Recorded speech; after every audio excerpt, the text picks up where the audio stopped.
چلے جی، چلو ٹھیک ہے۔ بسم الله الرحمن الرحيم الحمد لله رب العالمين وصلى الله على سيدنا محمد وعلى آله وصحبه أجمعين. قال المصنف رحمه الله تعالى ونفعنا به وبكم في الدارين. وفرض الغسل غسل فمه وأنفه وبدنه لا دلكه وإدخال الماء داخل الجلدة للأقلف. وسننه أن يغسل يديه وفرجه ونجاسة لو كان على بدنه ثم يتوضأ ثم يفيض الماء على بدنه ثلاثا. ولا تنقض ضفيرة إن بل أصلها وفرد عند مني ذي دفق وشهوة عند انفصاله وتواري حشفة في قبل أو دبر عليهما وحيض ونفاس لا مذي وودي واحتلام بلا بلل. آ، اس کو مکمل کر لیں۔ چلو یہ بھی پڑھ لیں۔ وسن للجمعة والعيدين والإحرام وعرفة ووجب للميت ولمن أسلم جنبا وإلا ندب. چلو الحمد للہ وکفى سلام علی عبادی الذین اصطفى اما بعد۔ یہاں سے غسل کا چیپٹر شروع ہو رہا ہے وضو کی بحث مکمل ہو جانے کے بعد۔ غسل کے اندر بنیادی طور پر تین چار چیزیں ہیں۔ سب سے پہلی چیز ہے غسل کے تین فرائض۔ ایک، نمبر دو غسل کی سنتیں، اور نمبر تین موجبات الغسل، یعنی کہ المعانی الموجبہ، کتابوں میں ان کا نام دیا جاتا ہے المعانی الموجبہ للغسل، کہ وہ چیزیں جن کی وجہ سے غسل واجب ہوتا ہے۔ تقریباً تین باتیں ہو گئی، اور چوتھی بات ہے لاسٹ غسل کی اقسام، واجب، سنت۔ تو یہ چار باتیں ہم پڑھیں گے غسل کے اندر۔ سب سے پہلے ہم دیکھتے ہیں غسل کے فرائض۔ سب کو پتہ ہے آپ کو غسل کے تین فرائض ہیں۔ ایک ہے غسل فمہ، منہ کو دھونا، وانفہ، ناک کو دھونا، اور وہ بدنہ، مکمل بدن کو دھونا۔ یہ تین بنیادی فرائض ہیں۔ اور آپ یوں کہہ سکتے ہیں کہ مزمزہ، استنشاق، اور مکمل بدن کو دھونا۔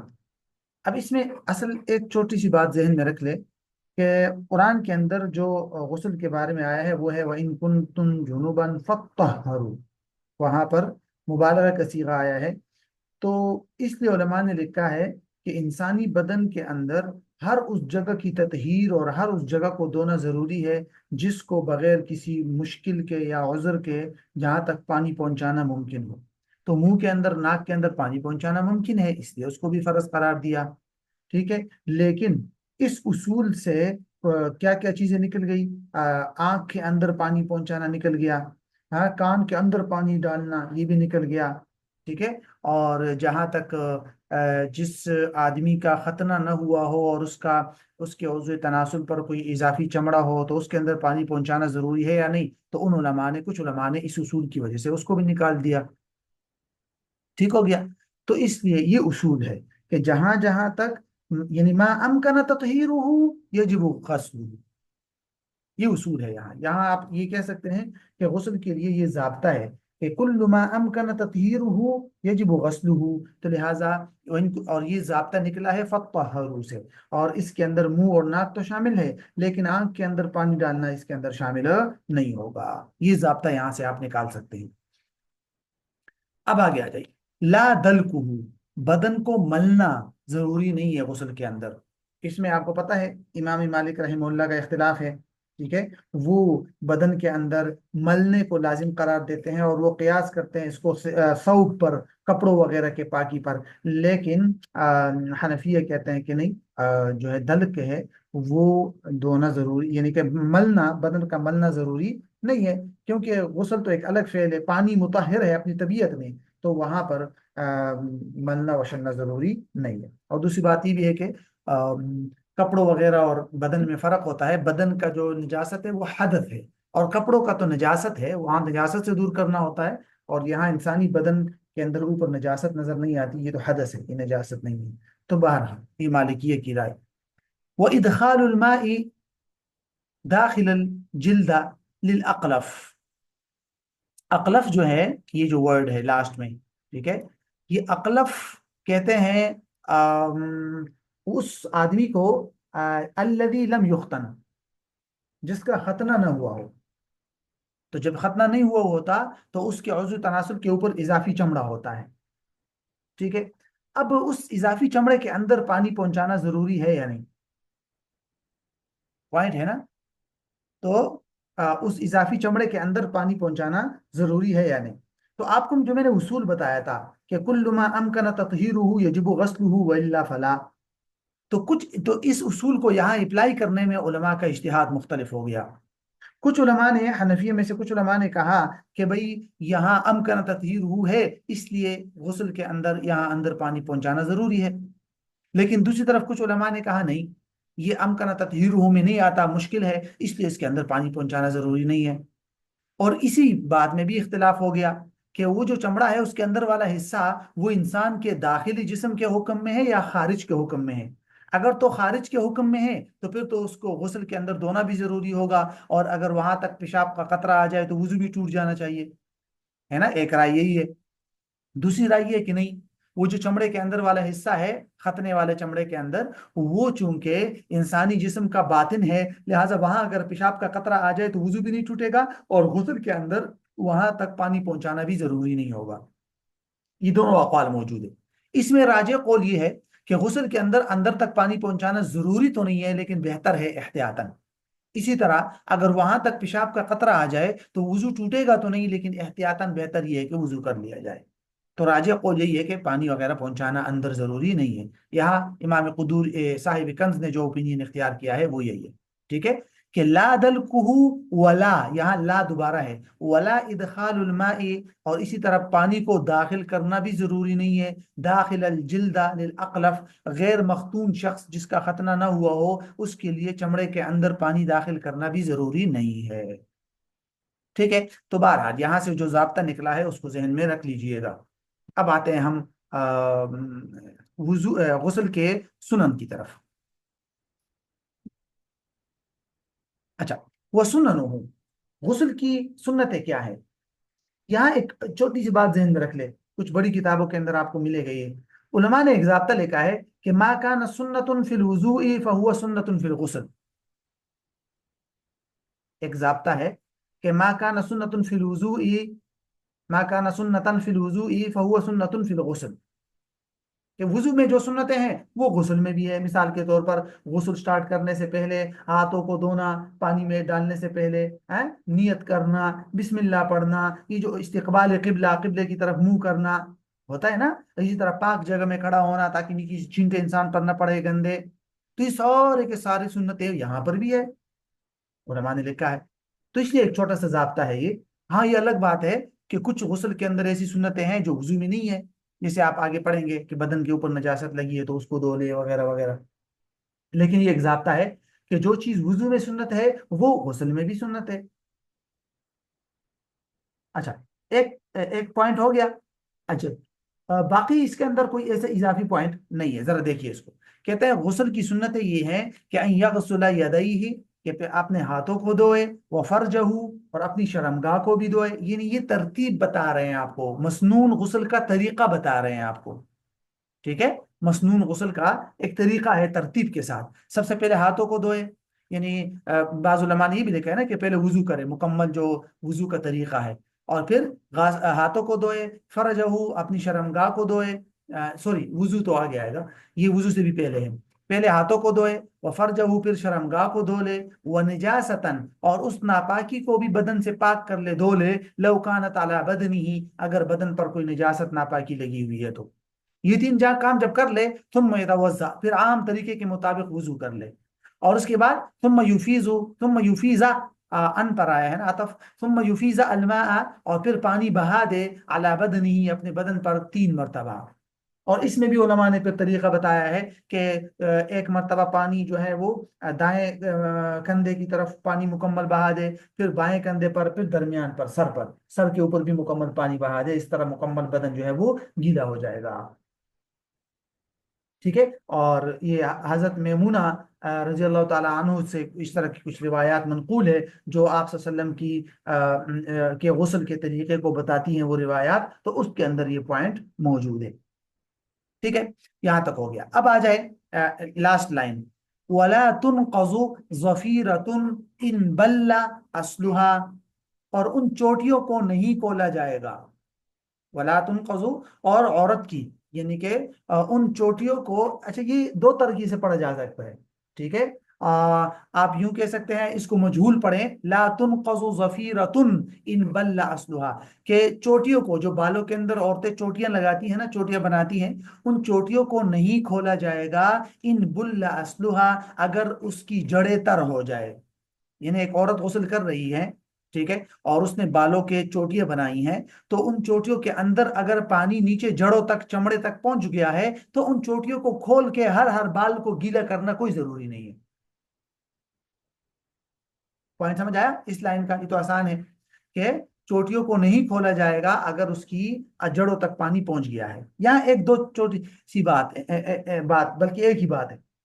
اصولی افتاء کا ایک اصول ہے، یہ ذہن میں رکھ لے، بڑا اہم ہے. اس طرح کی کچھ چیزیں بعد میں آپ کو کام آ سکتی ہیں. اصول افتاء کا ایک اصول ہے کہ مفہومی مخالف جو ہے، مفہومی مخالف میں بتاتا ہوں کیا ہے، کہ مفہومی مخالف حنفیہ کے ہاں مفہومی مخالف نصوص میں معتبر نہیں ہے قرآن و حدیث میں، لیکن فقہا کی عبارات میں معتبر ہے. باقی بھی اس میں ڈیٹیل ہے، لیکن جو یہاں جو اصول لگتا ہے وہ میں بتاتا ہوں آپ. یہ اصول سمجھ آ گیا کہ مفہومی مخالف حنفیہ کے ہاں قرآن اور سنت کے نصوص میں تو معتبر نہیں ہے، یعنی بطور دلیل آپ پیش نہیں کر سکتے مفہومی مخالف کو، لیکن فقہا کی عبارات کے اندر مفہومی مخالف معتبر ہے. کیا مطلب ہے اس کا؟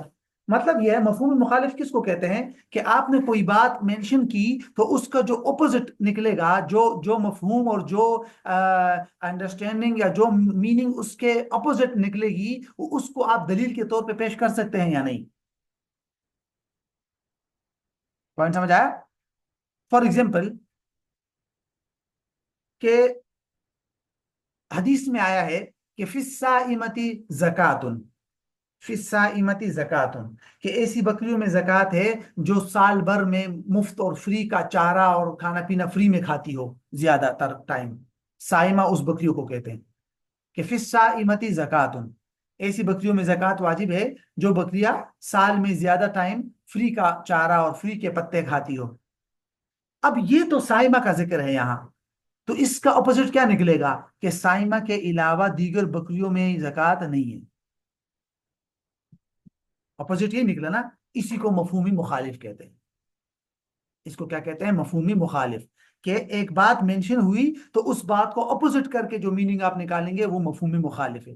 اب جب کوئی علمی بحث ہوتی ہے تو کیا اس علمی بحث کے اندر اس طرح کے اپوزٹ میننگ کو یا مفہومی مخالف کو دلیل کے طور پہ پیش کیا جا سکتا ہے یا نہیں؟ تو حنفیہ کہتا ہے کہ قرآن اور سنت کے اندر آپ اس طرح کی چیز کو دلیل پیش نہیں کر سکتے. کیوں؟ ممکن ہے کوئی اور حدیث آئی ہو یا کوئی اور آیت آئی ہو جس کے اندر کوئی اور چیزوں میں بھی زکوٰۃ کو لازم قرار دیا گیا ہو. ورنہ تو اگر آپ یہاں اپوزٹ میننگ لیں گے تو اس کا مطلب یہ ہوگا کہ سائمہ کے علاوہ کسی چیز میں زکوٰۃ نہیں ہے. تو بہرحال حنفیہ کے ہاں قرآن اور سنت کے اندر مفہومی مخالف کو دلیل کے طور پہ آپ نہیں پکڑ سکتے، لیکن فقہا کی عبارات میں اگر کوئی بات ذکر ہوئی ہے نا، جیسے فقہی کتابوں میں، تو وہاں اپوزٹ میننگ معتبر ہوتی ہے، وہاں اپوزٹ میننگ بطور دلیل اور پیش کر سکتے ہیں آپ. تو یہاں سے اپوزٹ میننگ کیا نکلتا ہے؟ یہاں یہ ہے کہ یہاں عورت کا ذکر ہو رہا ہے. ٹھیک ہے، اسی لیے بعض کتابوں میں آپ پڑھیں گے کہ ولا تنقضوا ظفیرۃ، یعنی کہ عورت، ولا تنقضوا اس کا فاعل عورت ہے، کہ ولا تنقض المرأۃ ظفیرۃ ان بل اصلها، کہ عورت اپنی چوٹیاں نہیں کھولے گی اگر سر کے جڑوں تک پانی پہنچ گیا ہے. اس کا اپوزٹ کیا نکلے گا؟ یہی نکلے گا نا کہ اگر مرد ہے، عورت نہیں ہے بلکہ مرد ہے، اور اس نے چوٹیاں بنائی ہیں، آج کل بن رہی ہے نا، تو اگر مرد نے چوٹیاں بنائی ہے تو اور اس کے بال نیچے جڑوں تک پانی پہنچ گیا تو یہ کافی نہیں ہے. مرد کے لیے پورے بال کھول کے ہر ہر بال دھونا ضروری ہوگا. وہ اپوزٹ نکلا ہے اس سے. اور اسی سے آپ دلیل کے طور پر پیش کر سکتے ہیں اسی سینٹینس کو کہ بھئی یہاں عورت کا ذکر ہے تو اس کا اپوزٹ میننگ یہی ہے کہ مرد اس میں داخل نہیں ہے، لہٰذا مرد کے لیے یہ کافی نہیں ہے کہ وہ صرف چوٹیوں کے جڑوں تک پانی پہنچائے اور چوٹیاں نہ کھولے. نو، یہ عورت کے لیے ہے. اور خاص طور پر ایک اور بات کہ حدیث کے اندر بھی تو صرف عورت کا ذکر ہے نا. وہ ایک حدیث ہے جس میں ام سلمہ رضی اللہ تعالیٰ عنہ ہے نا، وہ فرماتی تھی کہ یا رسول اللہ میں کیا اپنی چوٹیاں کھولوں؟ تو آپ صلی اللہ علیہ وسلم نے فرمایا تھا نا کہ یکفی کی اذا بلغ الماء اصول شعر کی، کہ بھائی تمہارے لیے کافی ہے اگر تو بالوں کی جڑوں تک پانی پہنچتا ہے. تو حدیث کے اندر بھی صرف عورت کا ذکر ہے. ٹھیک ہے، وہ خاص ہے عورت کے ساتھ، مرد کے ساتھ خاص نہیں ہے. تو وہ بھی دلیل کے طور پر پیش کر سکتے ہیں، لیکن یہ اس سینٹینس کو اس کا اپوزٹ آپ بھی نکال سکتے ہیں. چلے اب آگے آ جائیے. اب اس سے آگے یہ تو پہلی دو باتیں ہو گئی کہ وضو کے فرائض اور وضو کی سنتیں. یہاں سے یہاں سے اسی صفحے کے آخر تک یہاں تک یہ ہے المعانی الموجبہ للغسل. المعانی الموجبہ للغسل کا کیا مطلب ہوتا ہے؟ وہ چیزیں جو غسل کو واجب کرنے والی ہے، وہ چیزیں جو غسل کو واجب کرنے والی ہے وہ یہ ہے. ذرا ان کو دیکھ لیجئے. کہتے ہیں وہ فوریزہ، اور غسل فرض قرار دیا گیا ہے عند منی، کب؟ جب منی نکل آئے بدن سے. اور کیسی منی تو آپ جانتے ہی ہیں، جو انسان کے بدن سے شہوت کی وجہ سے نکلتی ہے. تو ایسی منی ذی دفقن، جو کودنے والی ہو، کودنے والی، چھلانگ لگانے والی. وشہوتن، اور اس کے ساتھ شہوت بھی ہو، لیکن وہ شہوت کس ٹائم ہو؟ عند انفصالہ، جس وقت وہ محل سے جدا ہو رہی ہو.